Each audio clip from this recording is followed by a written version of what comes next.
On this episode of Narcissist Apocalypse, we talk with an abuse survivor named Cam. And Cam was married to a physically abusive narcissist. It's a story of child abuse, people pleasing, being good enough, coercive control, and Jehovah's Witnesses.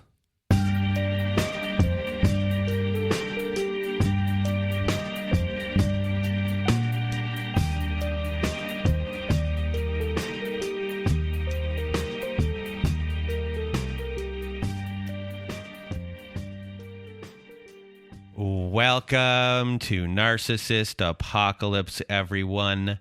I am Brandon Chadwick, and with me today we have Cam. How are you? I'm well. How about you?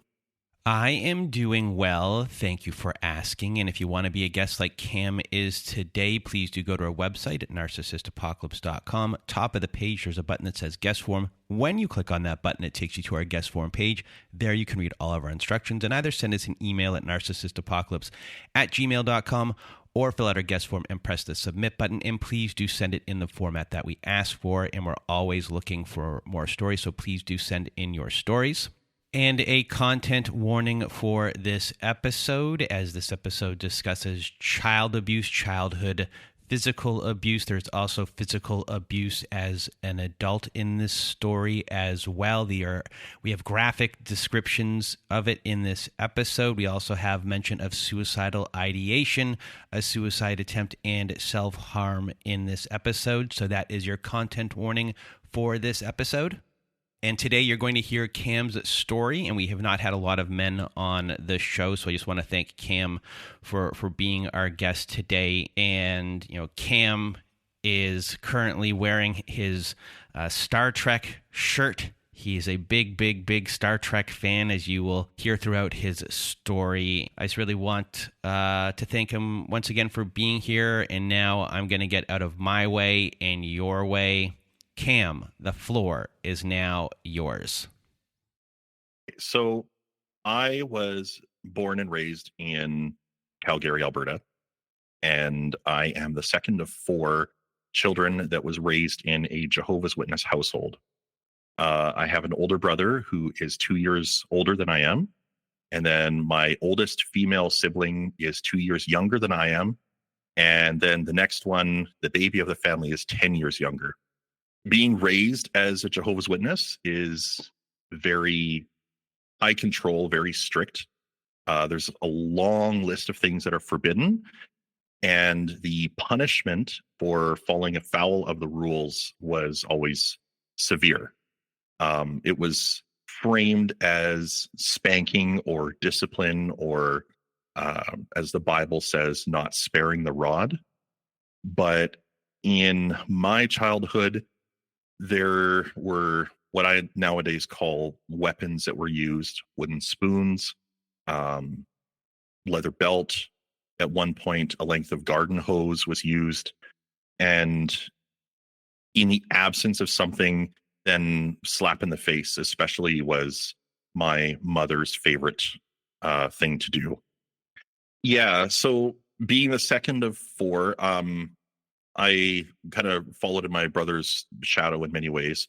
I was very outspoken. In fact, I was always told to keep my voice down. I had a very booming kind of voice that I think even continues to this day.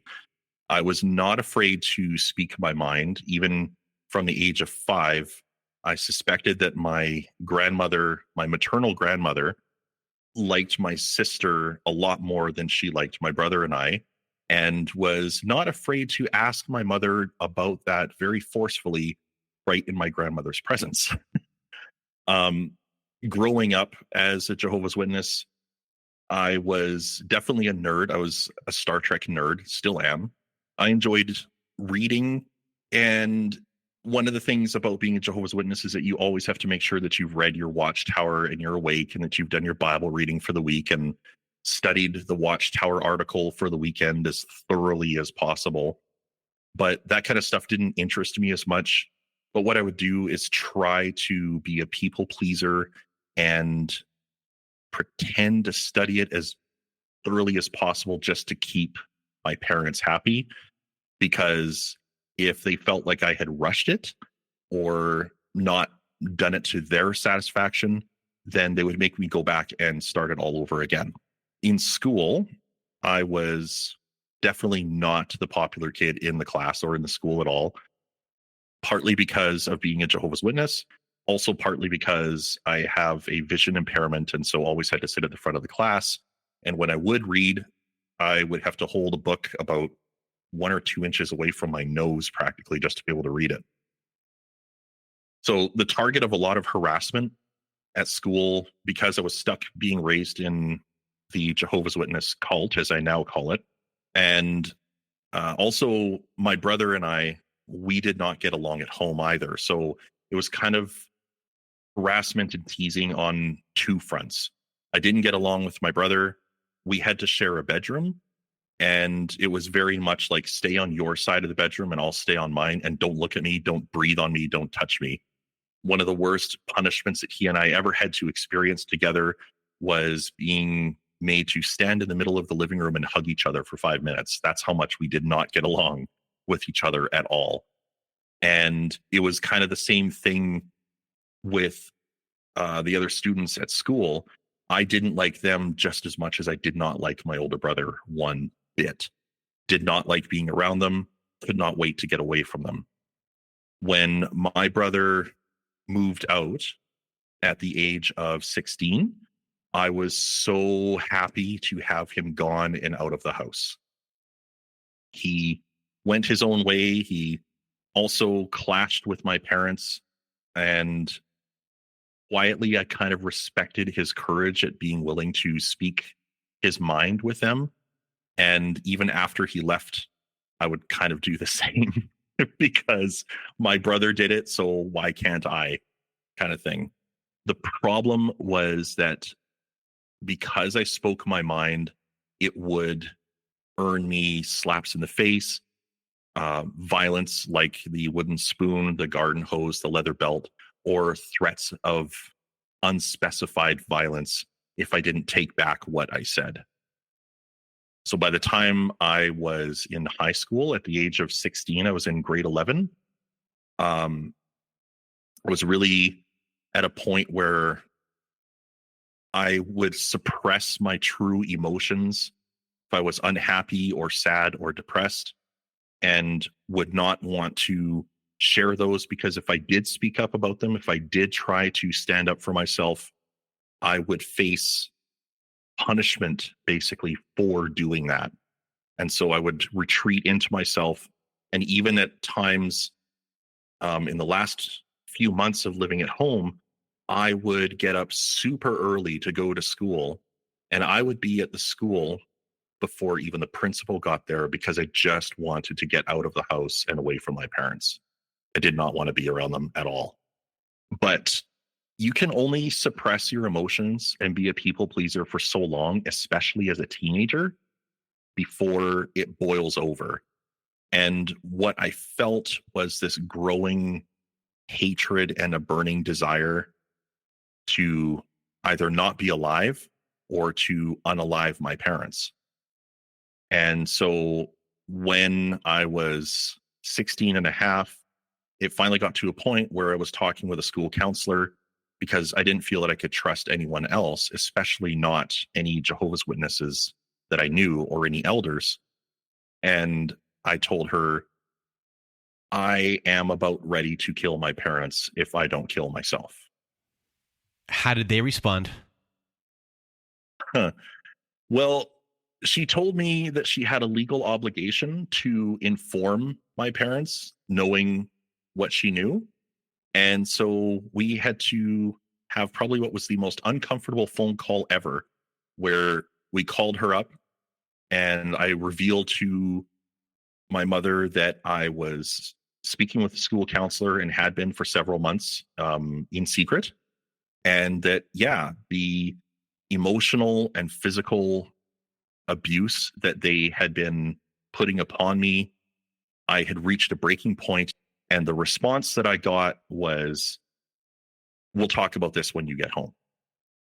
The counselor didn't call the police or any child services? She didn't. And she asked me if I wanted to not go home and go somewhere else. And I said to her, I don't really know if I have anywhere that I could go because all of my friends are Jehovah's Witnesses. And the friends that I had in school that were not Jehovah's Witnesses, I wasn't sure if I was close enough with any of them to be like, can I come to your place? So I did go home that night, and my father came to my bedroom and he said, what's this I hear about you planning to kill my wife?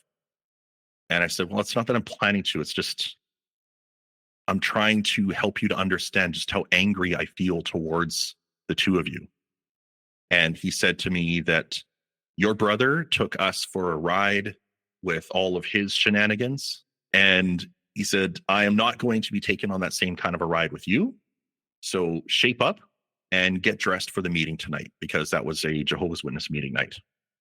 And when I went to the meeting, I was so sad, so depressed, walking in the door to the Kingdom Hall, that he grabbed my hair at the base of my hairline and pulled upward and said, nobody wants to see you looking depressed, so put a smile on. And that was definitely the last straw for me. The best thing to do was to GTFO, just get out. And 2 days later, on a Saturday morning, after coming home from doing the door knocking thing that Jehovah's Witnesses were known for, I packed up 3 bags and took off running and ran away. And as a result, I got to go and live at an emergency shelter for youth. And eventually child welfare took me in.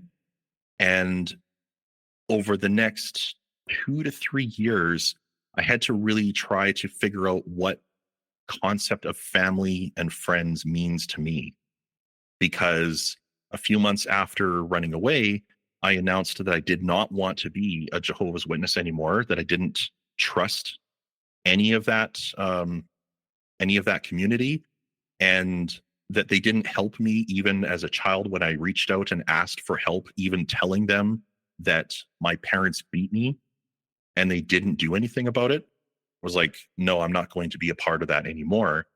And because of that, my parents and everyone that I had ever called a friend that was a Jehovah's Witness shunned me from that point forward, because I wasn't a Jehovah's Witness anymore.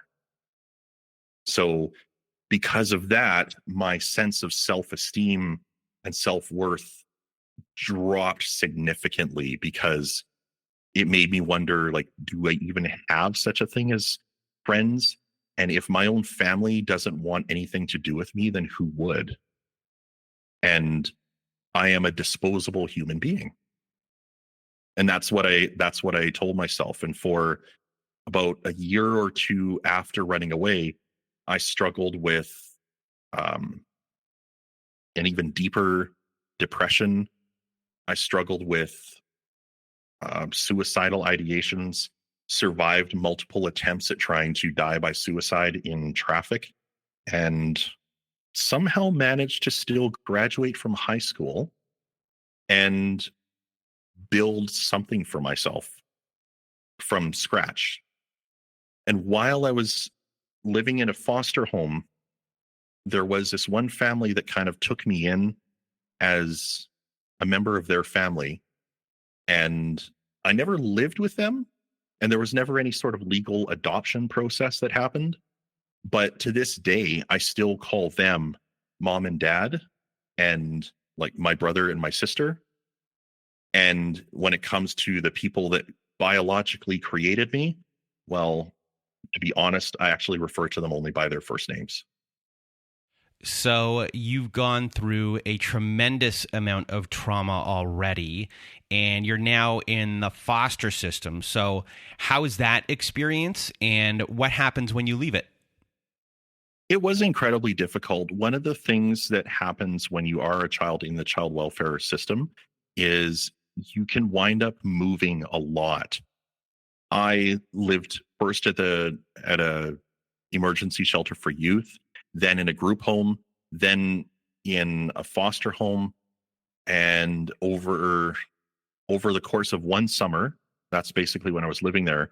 Shortly after the summer ended, the foster home decided to shut down, and I got moved into another foster home that I think it was 2 days after I moved in, they announced that they were going to close their foster home too.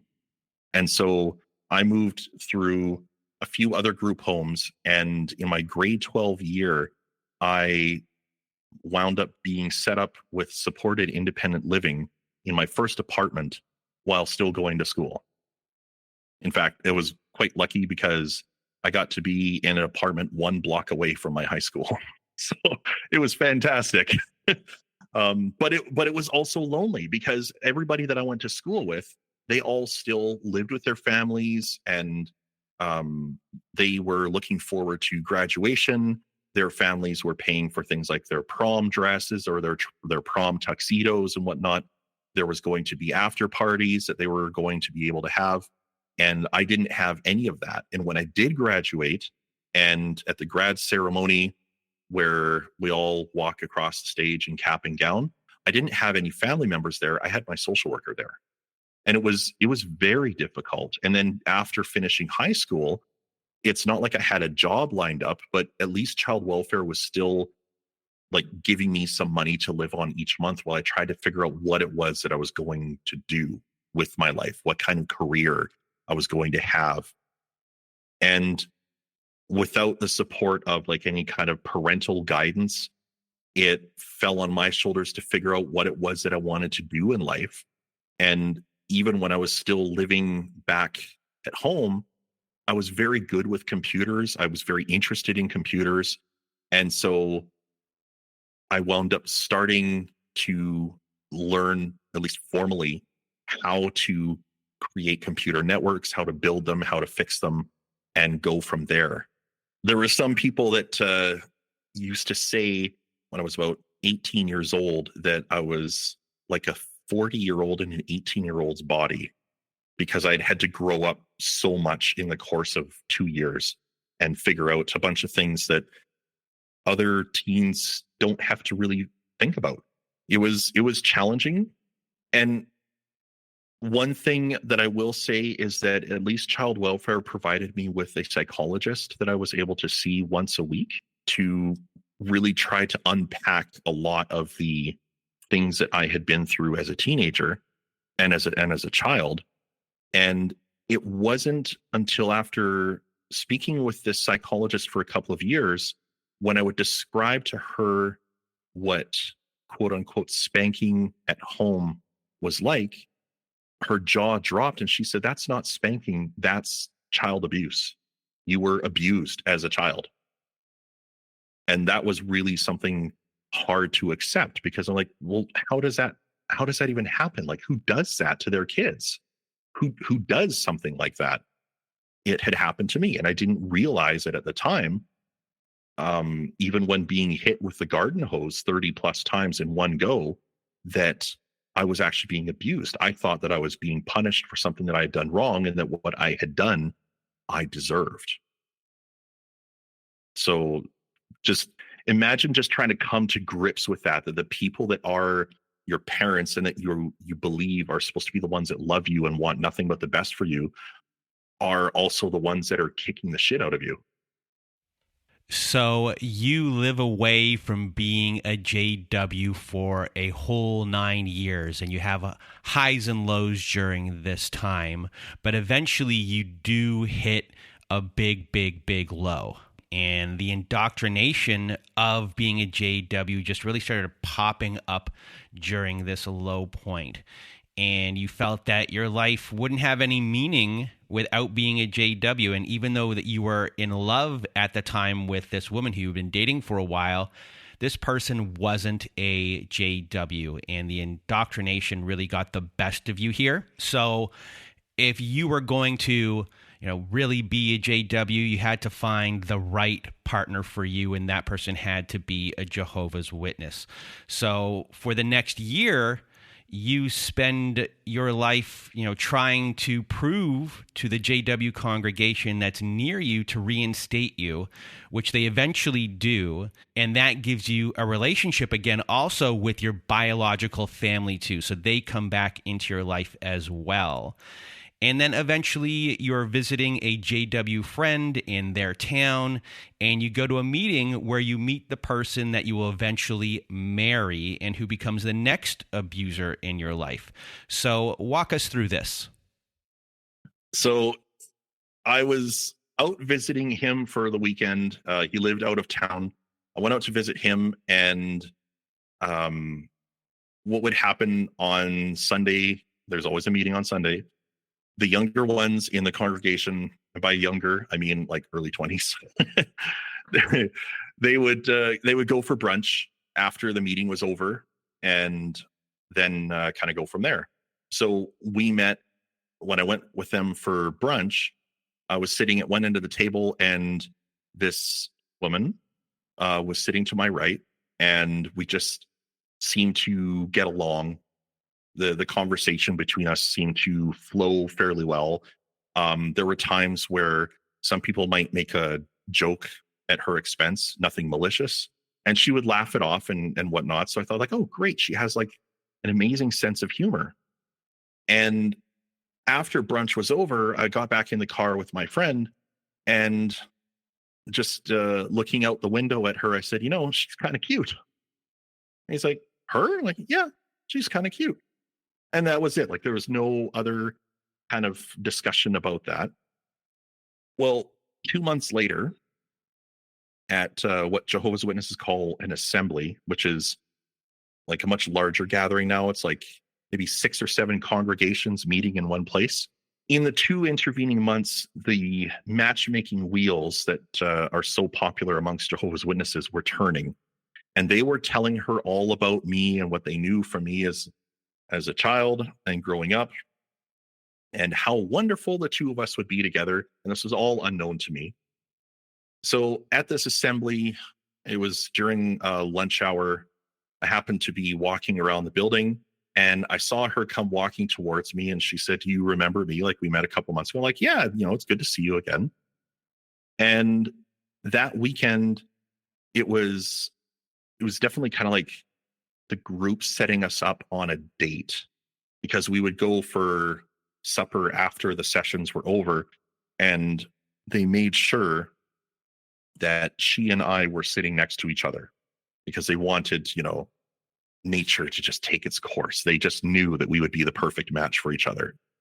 And what I found out about her was her father used to be an elder, but he had stepped down from being an elder for a while. She was that regular pioneer type, like, going and knocking on doors and whatnot. She worked part-time, but she seemed to be able to support herself. And I thought, holy moly, like, this is the complete package. And she seemed to have like a good sense of humor and strong spiritual Christian, like Jehovah's Witness values. Like, I think I've met my match here. And after that supper, we swapped phone numbers. And what I said to her was like, yeah, like, give me a call sometime. Like, I put the ball in her court, because I always had this thought that, like, I wanted to be the kind of man that a woman could trust. I wanted to be someone that could engender trust in others. And so, yeah, I gave her my number. I said, call me sometime if you'd like. A few days later, she did call me, and we spoke on the phone for about 5 hours.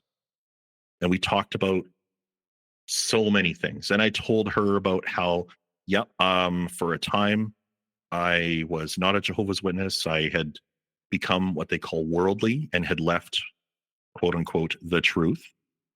But now I was back, and that was kind of a litmus test to see if she would actually accept me despite my, quote unquote, sordid past.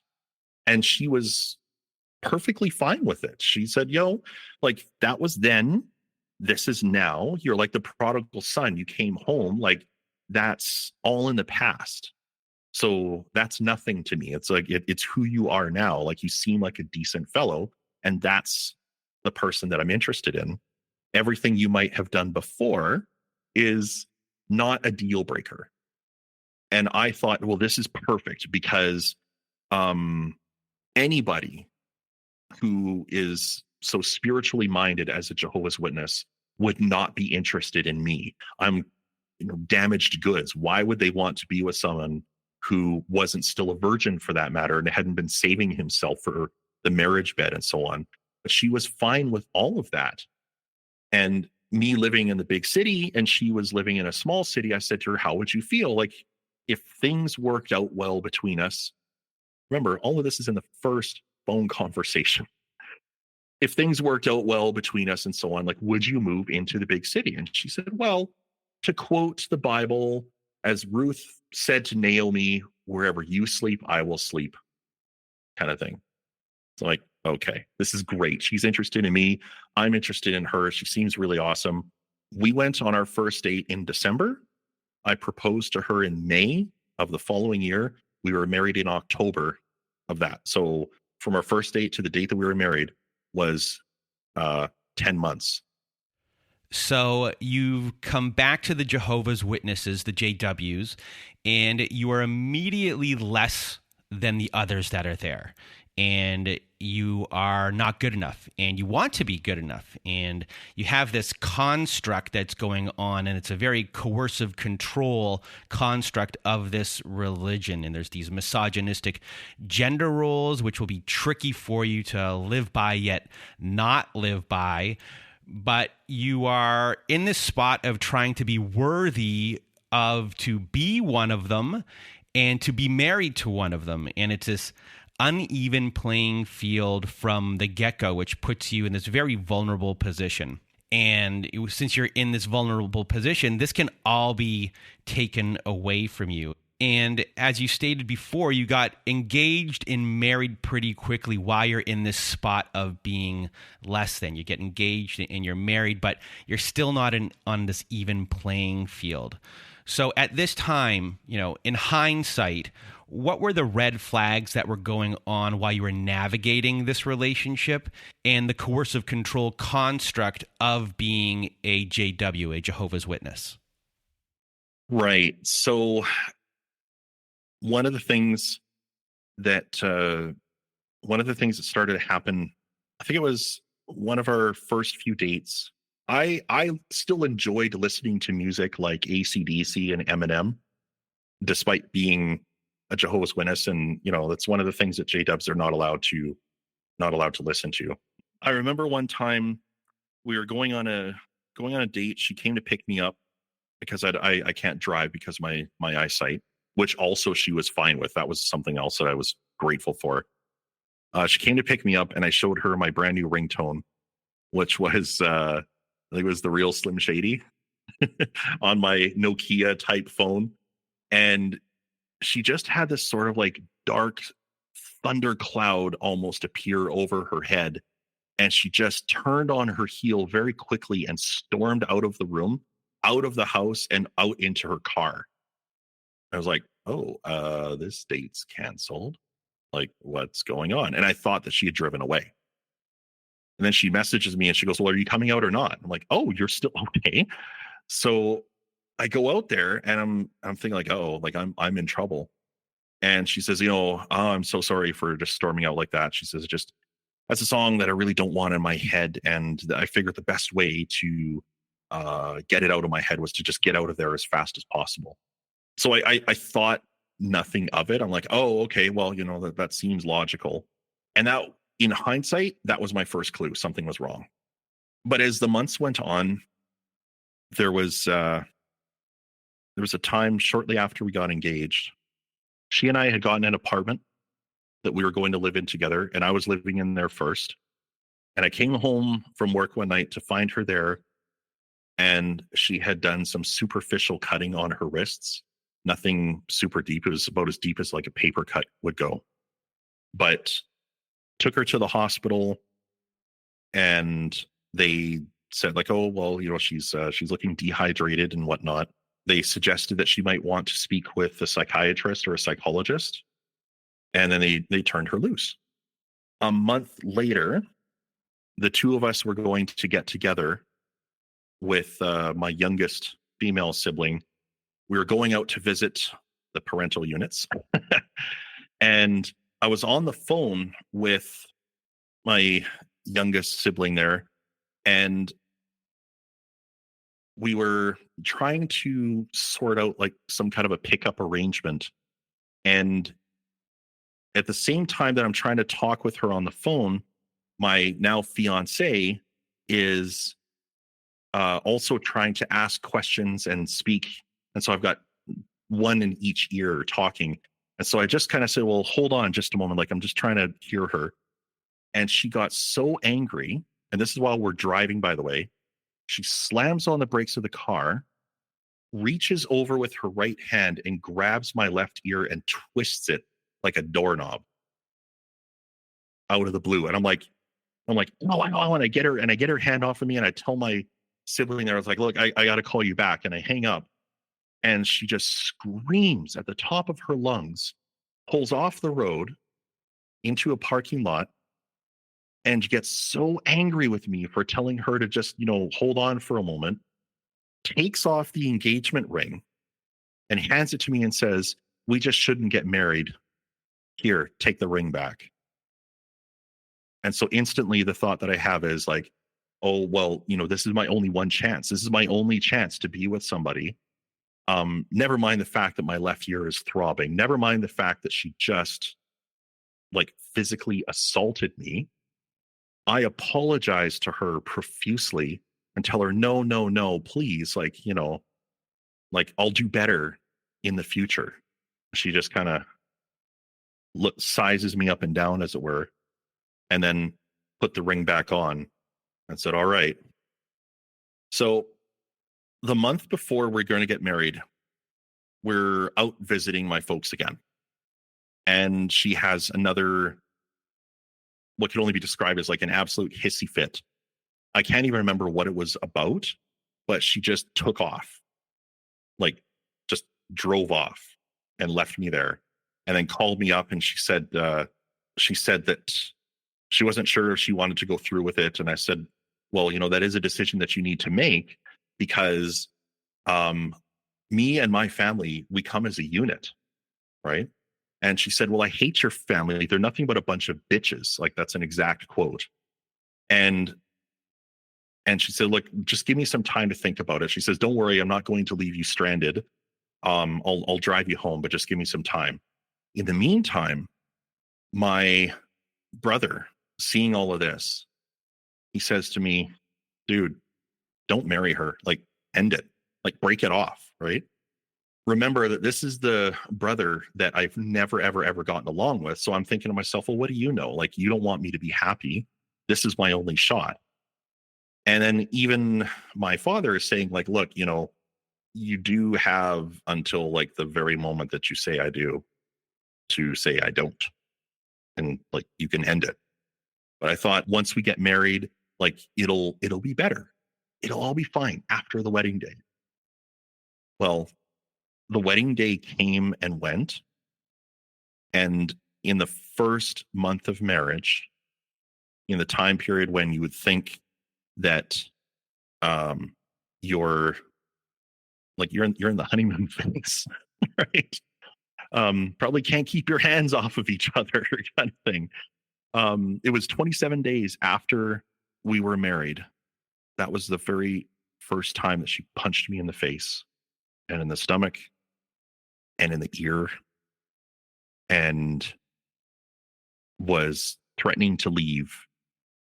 And one of the things, and it was because I said to her, look, like, I don't want to walk on eggshells around you. And for that matter, like, your family has told me that they feel like they need to walk on eggshells around you. And none of us want to have to do that. And that's what set her off and got her so angry with me that, yeah, she got physically abusive there and then, less than a month after we got married. And in that first year or so, first year and a half of being married, she took control of the money situation between us, to the point where I wasn't allowed to have any money for myself. If I wanted to buy anything, I had to ask permission from her. And if I wanted to keep any kind of money in, like, because I still had my own bank account and then we had a shared one, and I just needed to get to the bank to close my own account. But in the meantime, I still needed to have just enough money in there to pay like the bank fees from month to month. So one month I held back $11 from my paycheck, and she got super angry that I would dare to hold back that much. And I told her that it was just for bank fees, but she wasn't willing to accept that. She wanted every last cent.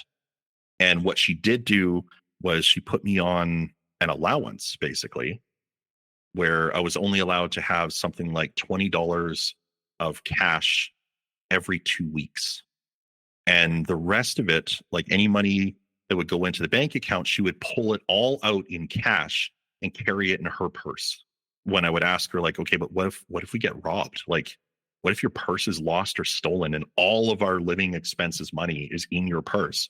She said, that's not for you to be worried about. You put me in charge of the money. So,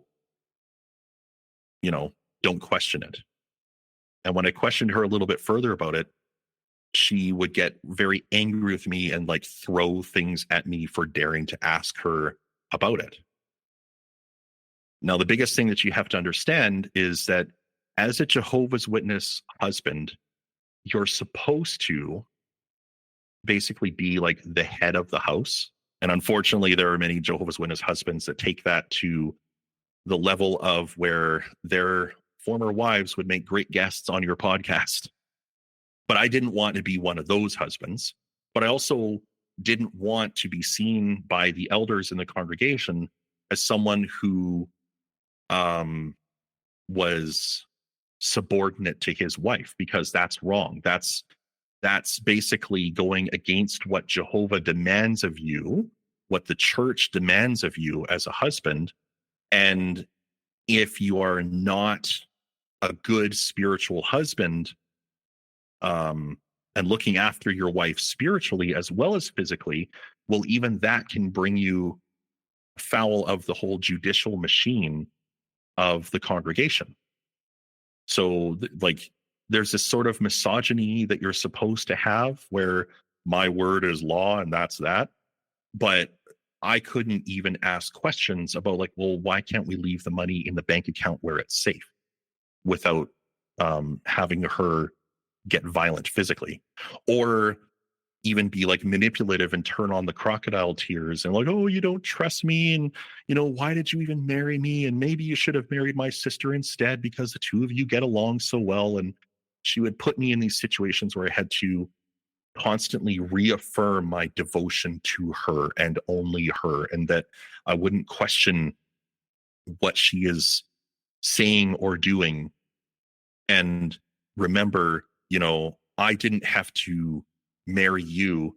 You were the one that left Jehovah, but I still accepted that about you. So that power dynamic, mental, emotional, financial, and physical power was all 100% on her. And this all became incredibly apparent within the first year of being married to each other.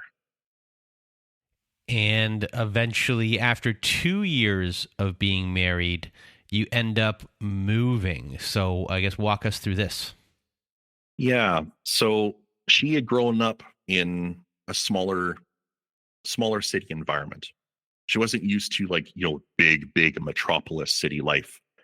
And she was unhappy. She was unhappy in the congregation that we were in because it was mostly like a very affluent, wealthy congregation. And we were one of the few people that was living on like the poorer side of the congregation, like renting an apartment rather than owning a house. And she just did not like it. And I was also feeling really out of place. And so what I found was a place where she had lived before, a smaller city where she had lived before and had friends there and had enjoyed her time there. I found a job in the computer industry, which is what I was working in, that seemed like it would be a good fit. So we did move to a smaller town, and the job that I was in uh, the job fell through almost 2 weeks after moving there. There was kind of like a bait and switch.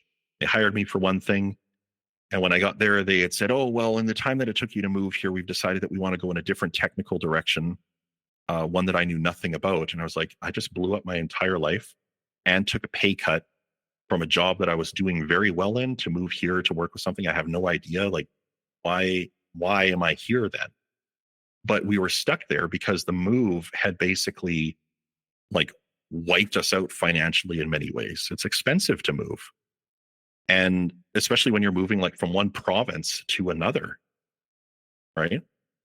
So 6 months after moving there, I had to quit the job that I was working at because it was just really not a good fit whatsoever.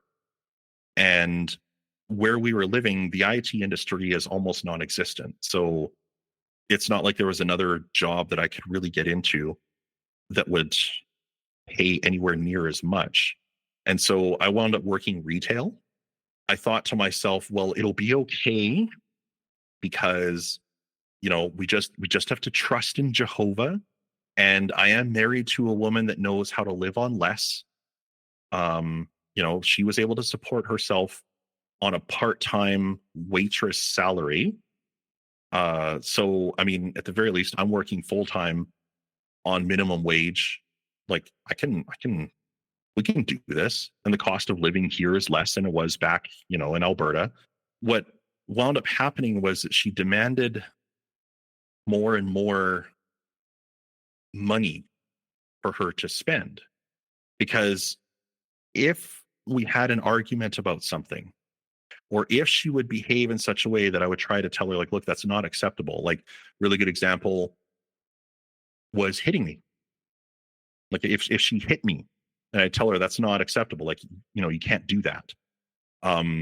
We'd have like this big fight, and it would always end with her like storming off and going and doing some retail therapy.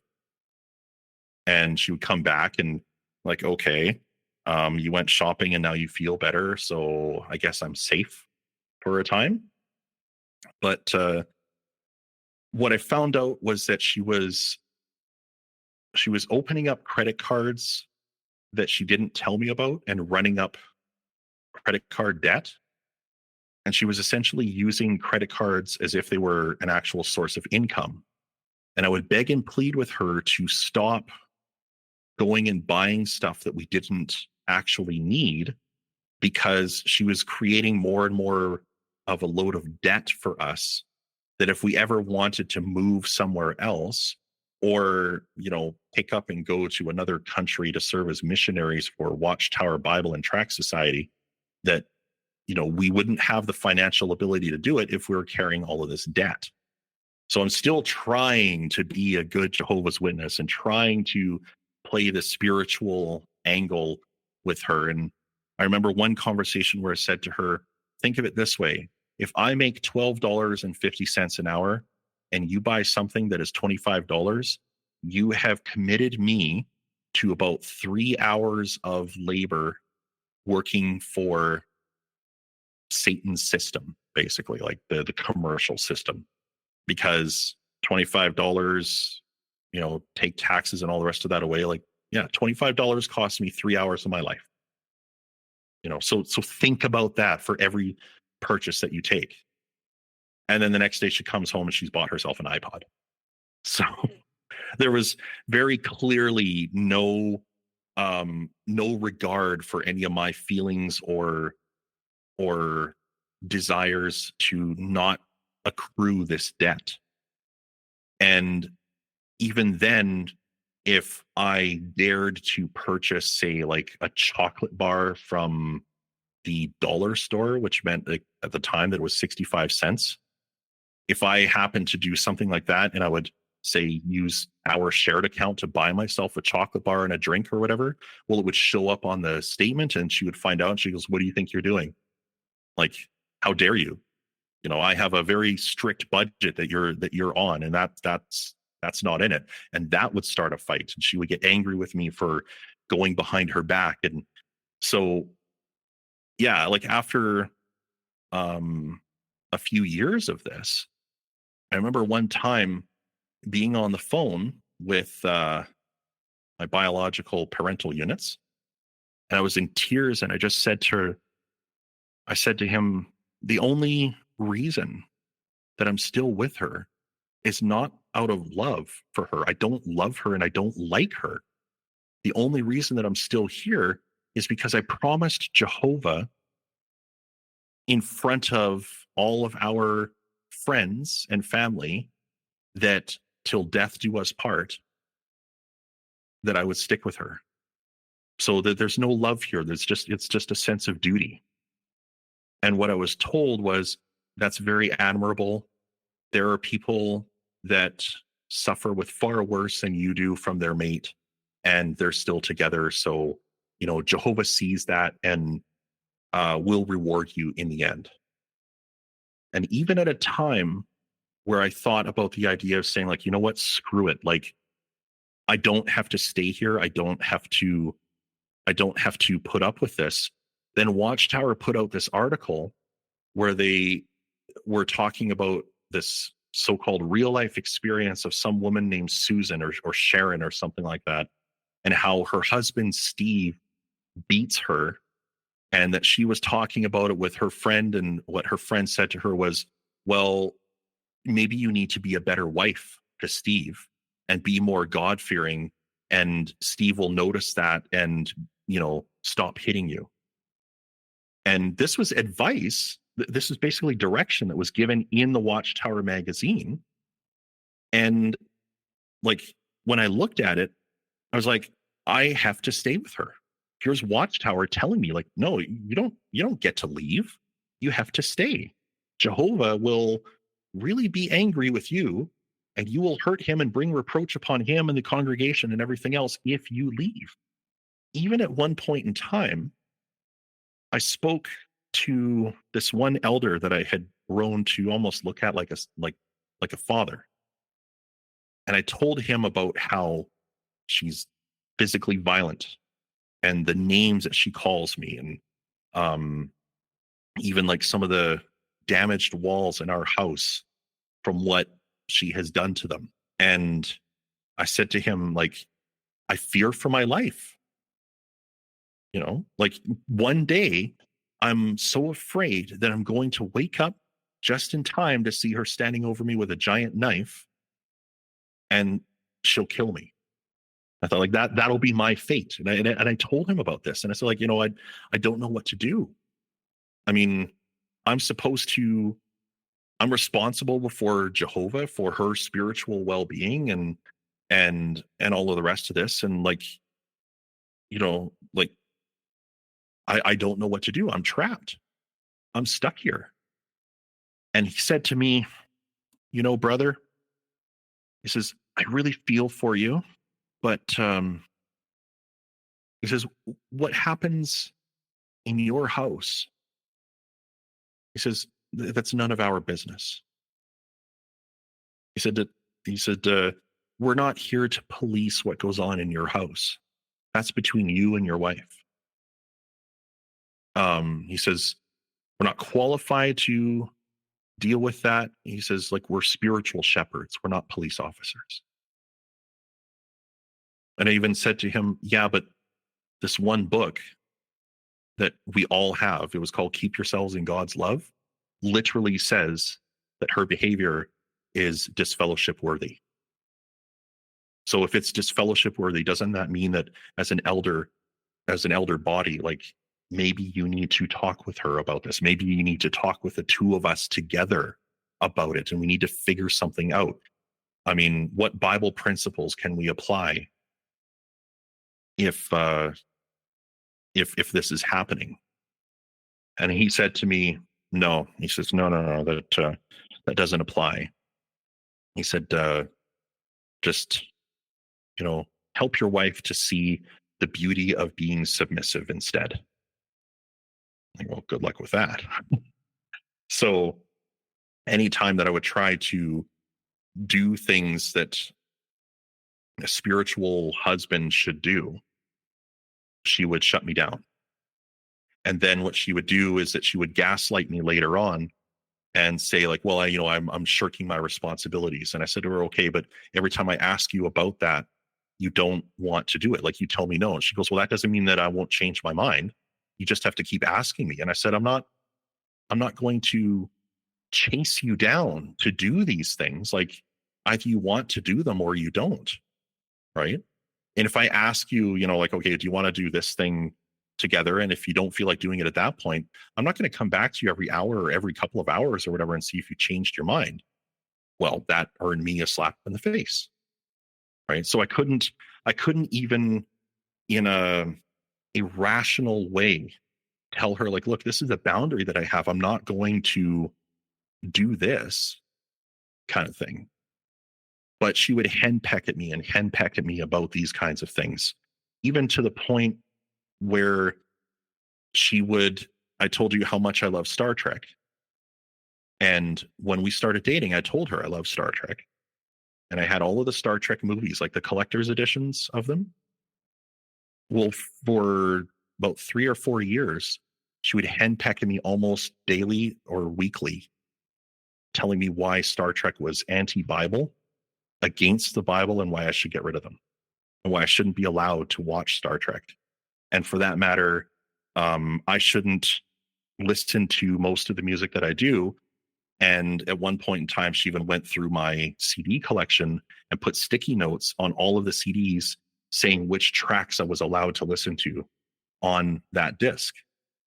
So if I started to show any kind of inkling of saying like, hold up, time out, what you're doing doesn't sit right with me, she would clamp down on something else to choke off my will to stick up for myself.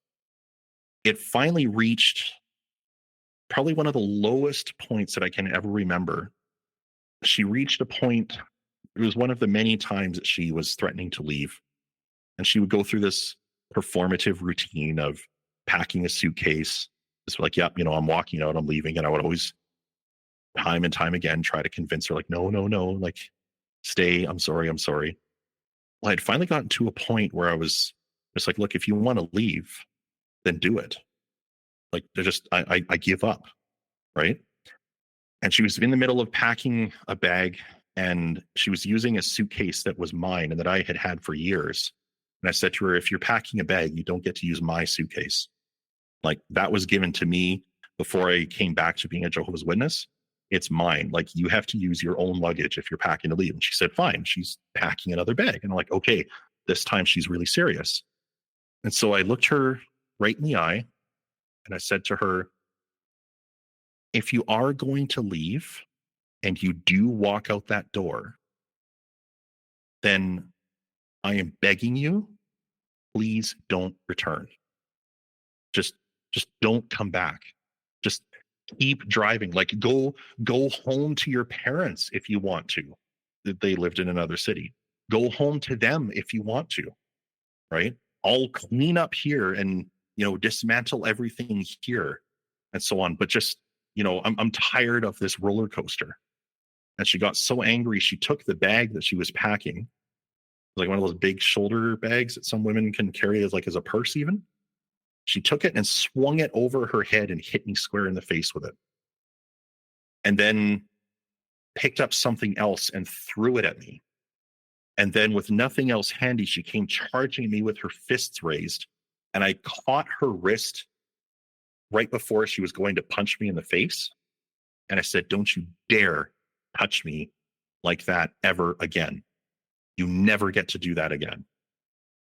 And she said, don't you dare ever do that to me, because I'll call 911. And I said, go ahead and call 911 if you want to. And she did. She picked up the phone, dialed 911, and I just stood there like, okay, And then she hung up. But you can't dial 911 and hang up. They're going to call you back, which they did. And I said, they're calling you, like, you should answer the phone. And instead, she just stormed off.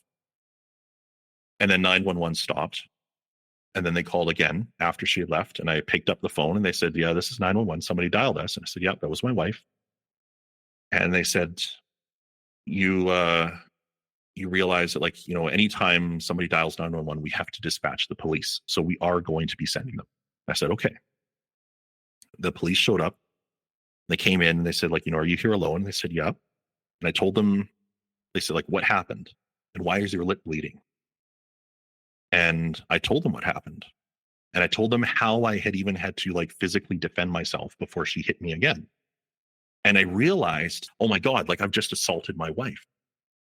And so I told them this, and I said, look, if I'm guilty of assault, and I put my wrists together, like ready to be handcuffed, I said, put me in cuffs and take me away right now. I totally understand if you have to arrest me.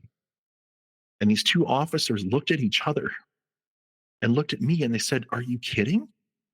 Have you looked in the mirror? Like, no. They said, your lip is still bleeding.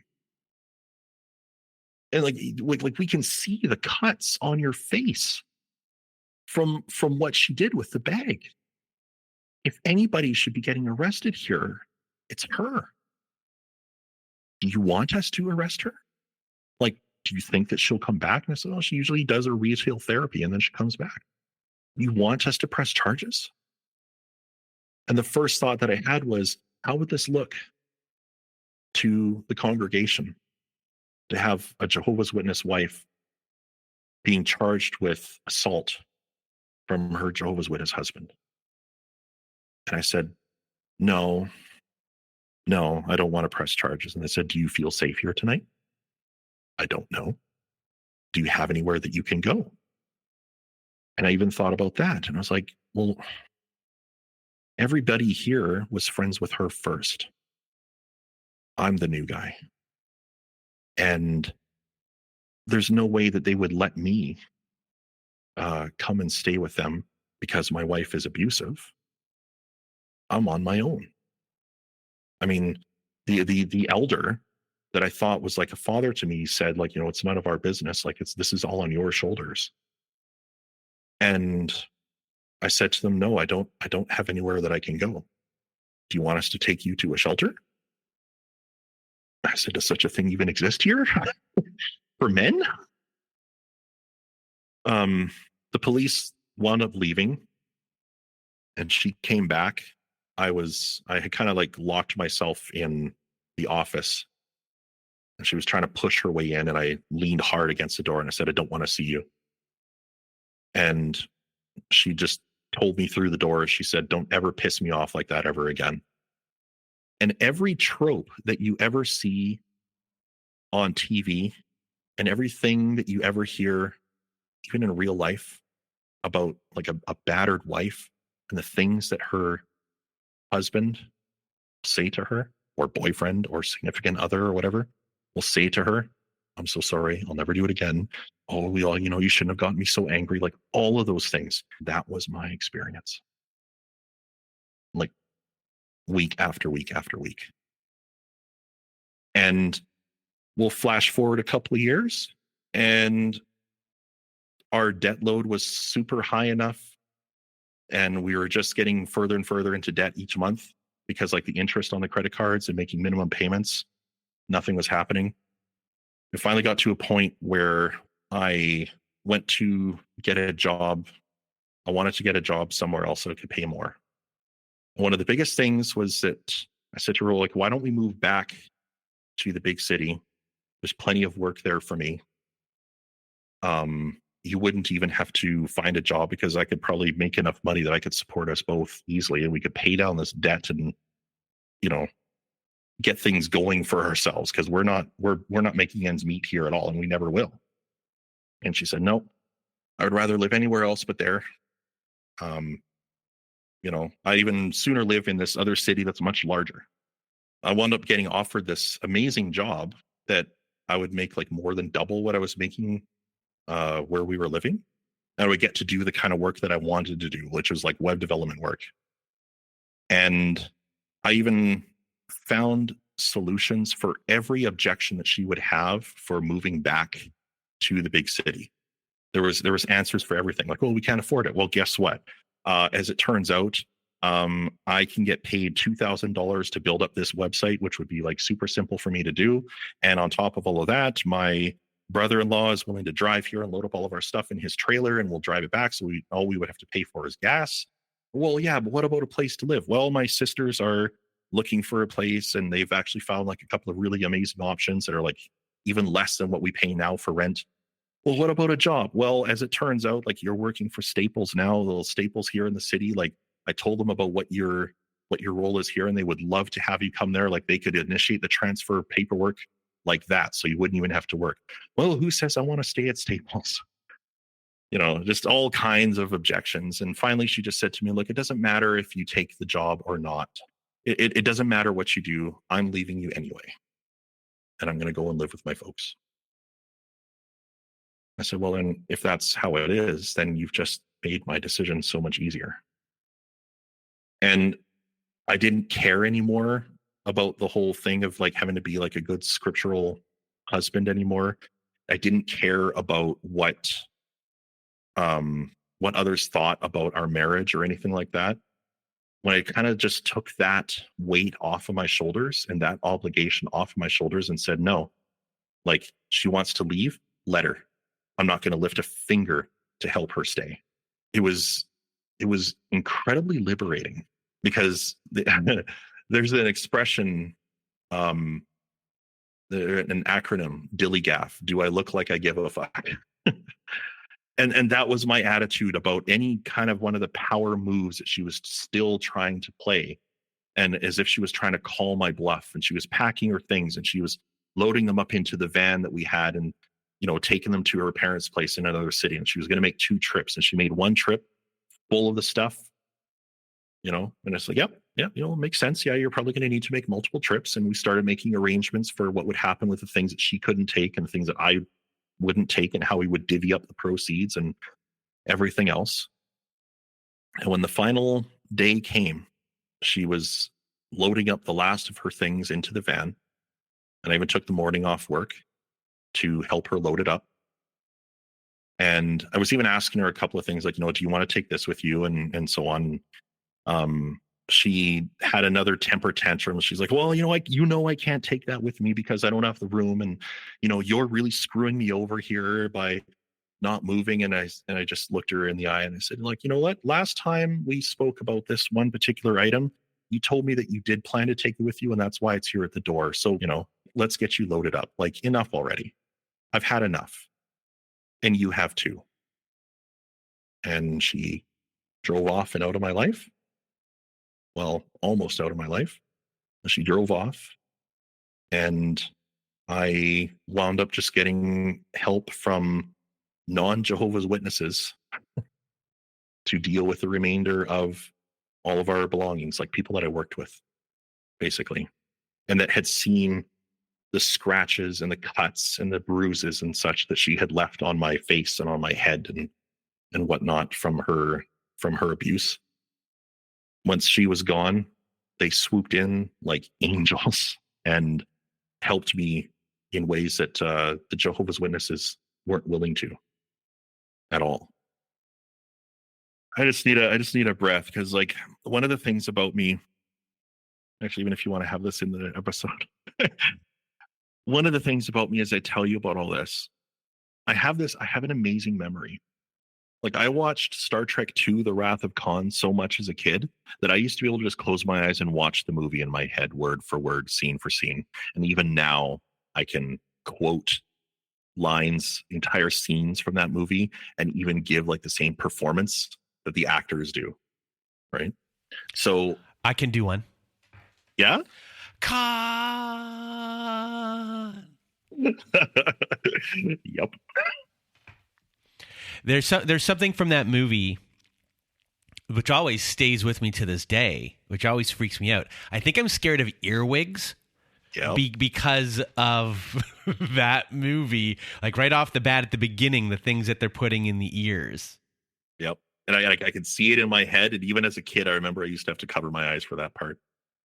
Interesting little fact about that scene. Watchtower wrote an article in the Watchtower about, it was some kind of article about like, would you give your child a scorpion or something? And they put it in the Watchtower magazine right around the time that The Wrath of Khan came out. And basically they were talking about how like this movie, it had like a PG rating, but it's not for kids. And even like the director Nicholas Meyer, he said like, yeah, like it's not a movie that's made for kids. My ex-wife, the pièce de résistance for her to make me abandon Star Trek, she found that article in the Watchtower library and said, there, you see, even Watchtower is telling you that you shouldn't watch Star Trek.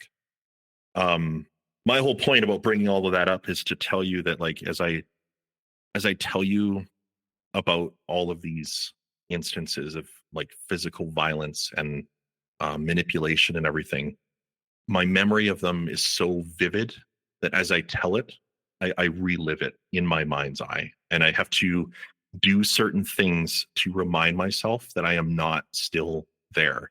So this whole time I've been playing with my lens cap for my camera, just kind of squeezing the sides of it as a way of keeping myself physically grounded in the here and now. I have this thing in my hand. I'm not actively getting beaten on. I'm not having her actually screaming at me. That's my memory. It's not my reality. Yeah. So I just need a breath there. After I got settled back in the big city, I had a lot of nightmares. I'll say that. I used to wake up in cold sweats, imagining that she was hitting me or imagining that she was kicking me in my sleep, which she actually once did.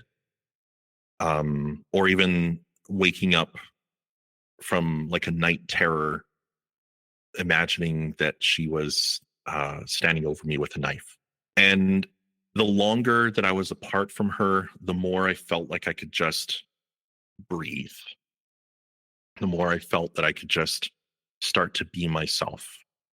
And one of the things that I did was I went back and purchased all of my favorite Star Trek movies again.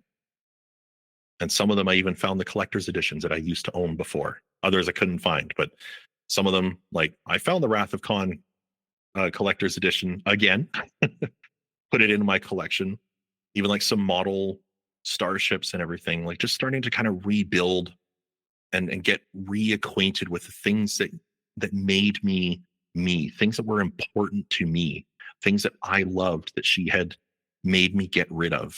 And I found that my overall sense of like panic from day to day life started to drop. And I could just be myself. And not only that, but like the job that I was working in, I had agency over what I did with my money because now it was all my money. We had made an agreement that like, the debt that we had accrued as a married couple, we split it right down the middle, 50-50. And we made this sort of separation agreement where I would send her a certain amount of money each month, and she would have to send me back acknowledgement of the receipt of that money, and that would go towards paying off the debts. Right? It was her responsibility to put that money towards paying down the debts that she had control over. If she chose to use it for any other reasons, that was her problem and not mine, and that was in the agreement. And so I faithfully sent her that money each month. And just to get things out of the way even faster with it, because it was going to take 3 years of payments each month, I increased the amount that I would send her just to get it done and over with. A few months after we were separated, the company I was working for liked to do things like scavenger hunts, and not even at Easter time, but they had like some Easter baskets, so we would use that. And then they would kind of post some of these pictures on social media of the employees like doing that event. And she saw this one picture of me kind of mid-dash running for something. I was carrying like the basket, and she interpreted that like, oh, well, you're celebrating Easter. And she sends me this email and she goes, I see that you're celebrating Easter, which is a big no-no for Jehovah's Witnesses. Easter, Christmas, Halloween, all that. It's forbidden. And she said, if you're celebrating Easter, you'd better go and talk to the elders and, like you need to go for a judicial committee again if you're celebrating Easter. If you don't, then I'll go to my elders here and they'll contact your elders where you are. And I wrote her back and I said, okay, if you want to go to your elders about whether or not you think I'm celebrating Easter, how about this? How about I go to your elders and tell them about how physically abusive you were, and I'll show them our financial arrangement and everything else, and show them how you were abusive on multiple levels, and I have the receipts basically to prove it. So go ahead, like, you know, if that's like the power trip that you want to pull, just know that I will respond in kind then, if that's what you want to do. Or you can leave me alone because I have no interest in continuing any kind of feud with you. And she kind of left it alone. And then a couple of months later, this was like in the month of June. We split up in February. So the month of June, she writes me this email, you know, and like in the summertime, Jehovah's Witnesses have their conventions, and they nowadays, like, they send out like invitations to people. The convention that year, apparently there was a talk about marriage, and she took that talk to heart, and she said to me, you know, after being at the convention and hearing this talk, it made me realize that I need to work on our marriage, because we were separated, we weren't divorced.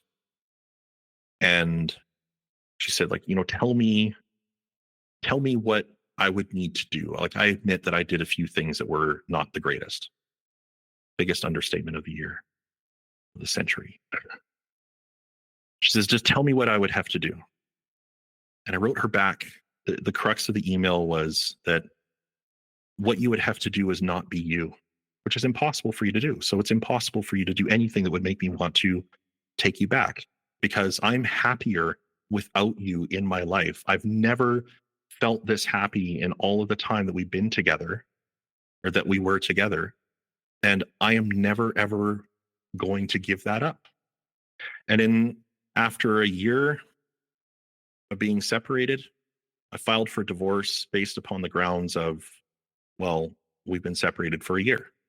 But by the time that I filed for divorce, I was so beyond done with being a Jehovah's Witness, because all of the reasons that I had left the cult when I was 16, I tried to tell myself that none of those reasons existed anymore, but they were all still there. And they were there even worse. The gossip machine, the judgmental behavior, the high control, the myriad of rules that had no basis in the Bible at all, even though they claim to follow the Bible. And over time, like, without having like this fog of being obligated to live up to being the perfect Jehovah's Witness as much as possible, and without having this fog of having to try to appease her, I found that I was able to start actually like thinking for myself, and start really thinking about, like, what are my core beliefs and what do I really believe in? And for that matter, do I even really believe what the Bible has to say anymore? Do I believe what Watchtower has to say anymore? For that matter, do I even believe that God exists anymore? And without the pressure from her and the pressure of like the congregation on me anymore, I started to finally be able to do the same thing that I had done back when I was like 17, 18 years old, and kind of defining for myself, what are friends to me? What are true friends to me? What are family? Is pleasing Jehovah and loving Jehovah and being this good little Jehovah's Witness drone super important anymore? Does it matter? And over time, just talking with this one elder that knew me as a child, and I told him about the things that I had been through as a child, and he was always was, and still was even at the time, friends with my biological parents. I told him about how they used things like the garden hose, the leather belt, and everything on me, and And he said to me, the elder body knew that that's what your parents were doing. We strongly suspected that that's what they were doing. And that's why in the year when you ran away from home, months later, when your parents moved out of the city, we wrote to the congregation that they moved to and said that your dad shouldn't serve as a ministerial servant, which, if you're a Catholic listening to this, it's basically like being a deacon, like an elder in training. I said, that's all you did? He said, yep. I said, if you guys suspected, why didn't you call the police? Why didn't you call social services? And he goes, well, why would we have done that? Like, think about the reproach that would have brought on Jehovah and the congregation. So I was like, oh, I see. I see. So the protection of a child who literally asked for help from the elders when I was 8 years old, and you did nothing, and you knew, and you still chose to do nothing. I said to him, why would I want to stay as a Jehovah's Witness? Why would anybody? Like, I'm not safe here. Like, the people that were close to my now like ex-wife or soon to be ex-wife had lied to me about what the kind of person that she was, and only came clean about it after we were married and stuck together. So like they lied to me. And I said, and now you're telling me that you, whom I looked up to as a father when I was a kid, and you knew that I was getting beaten, and you also actively chose to do nothing to protect the organization. Why should I care about this organization anymore? Why would anyone? So within this discovery, you start to question the organization and your belief in God, not just to this person, but also to your biological family. And you get shunned again. You get shunned. So what happens from here? I had already started to build up a community outside of the Jehovah's Witness cult, right? I had started to find friends that were like true friends, and even had gotten reacquainted and reconnected with friends that I hadn't spoken with in like years because, I was married and JW and everything, rekindled those friendships way back then. But I think something that really, really helped was I found a woman, not a Jehovah's Witness, that when I laid out my situation for her, like, look, like I'm on my way out from being a Jehovah's Witness, and I'm like 2 months away from being able to file for divorce, and this is what I've been through. And she said to me, okay, yep, I get it. And I accept that. But then rather than rush things, she was willing to wait for me. She knew that I had healing that I needed to do. She knew that I had something, like I needed time to live by myself. And she waited more than a year and a half before the two of us like moved in together. We've been married now for 6 years. And there are still times when, because of my upbringing and times because of the marriage that I was in, when I apparently have night terrors that I don't remember about the next day. But she's been so patient with me and so understanding and always so very, very supportive. I've been diagnosed with PTSD. And my wife now, like, she understands what I've been through and remains a constant source of support. In the last few years, especially, I've been seeing a psychologist and unpacking a bunch of these things that have happened. My biological birth units and my two younger female siblings, I refer to them in that way strictly in the biological sense because they've also chosen to shun me for not being a Jehovah's Witness. Ironically, my older brother and I, this guy that I did not get along with as a child at all, he's now one of my best friends. And in all of the years growing up, we never said I love you to each other. Like, there was never really like a brother relationship. Like I said, like we one of the worst punishments we ever had was that we had to hug each other for 5 minutes nonstop. He was my best man at my wedding to my current wife. And he and I are in the same boat, and I'm lucky to have him, you know. And as far as family goes, you know, I strongly believe that there is biological family, and then there's your true family. And if you're lucky, the two of them overlap each other a lot. In my case, my true family is mostly non-biological. There's a number of people that I call my brother and my sister. You know, we share no DNA, we share no biological traits, but you know, we're family. And my daughter, my wife and I, we adopted her last year. So, you know, like I've been able to like build up my own sense of family, my own family, and I get to choose who is a part of that family and who isn't. And I feel really lucky about that.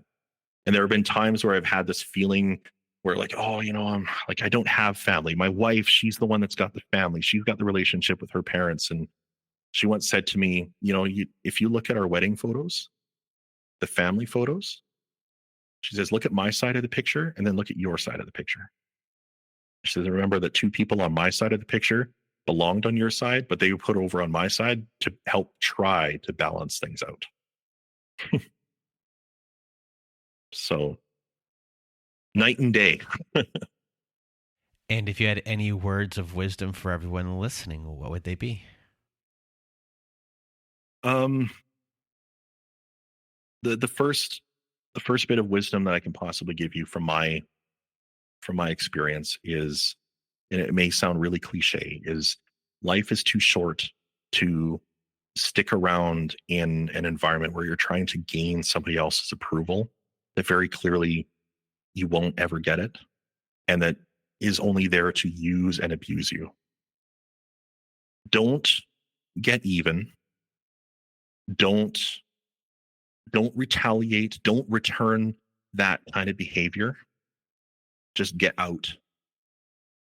The most empowering thing you can do is to get out and build the strongest wall between you and that situation that you can possibly put up. Don't let your abusers or abuser through that boundary under any circumstances. That person is toxic to you. Keep them way the hell away from you. And don't feel bad at all for setting up that kind of a boundary. Even if that person or persons happen to be your own siblings or your own parents, you have to take care of yourself first. Just because someone shares blood relationship with you doesn't mean that they get a free pass. Know your own worth.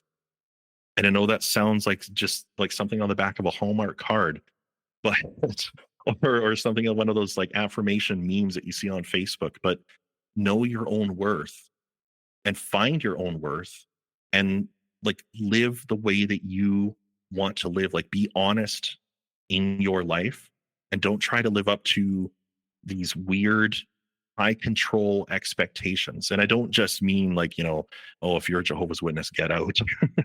Although I do mean that too, but like don't accept like this high control sort of environment that wants to take who you are as a person and what you value away from you. That's not the kind of relationship that you should be in. So continue to seek out the supports, like build your network of support and find people that will believe you for starters, listen to you, and side with you as true allies, and that will not make any excuses for the source of abuse that you went through. Those are the people that need to be in your inner circle. The people that will make excuses or try to diminish your experience and your story, they don't belong in your inner circle. They probably don't even belong in your circle to begin with. They're not your friends. The ones that will support you, those are the people you keep close. Those are the people that will help you get through. And you can get through. Well, Cam, we are assembled here today to pay final respects to our honored dead, which is you, Cam. And yet it should be noted that in the midst of our sorrow, this death takes place in the shadow of new life, the sunrise of a new world. So, you brought up Star Trek today. Star Trek II, The Wrath of Khan. At the end of The Wrath of Khan is when Spock passes away, which goes into Star Trek III, which I think is my favorite Star Trek. It's a good one. Yep. Which is The Search for Spock, where, in Star Trek II, The Wrath of Khan, Genesis is detonated, a new planet is born, Spock's body goes to that planet, and Spock is reborn once again. And for you, you've gone through this whole entire process of going through the Jehovah Witnesses to this relationship, and getting out and, dying and being reborn here once again.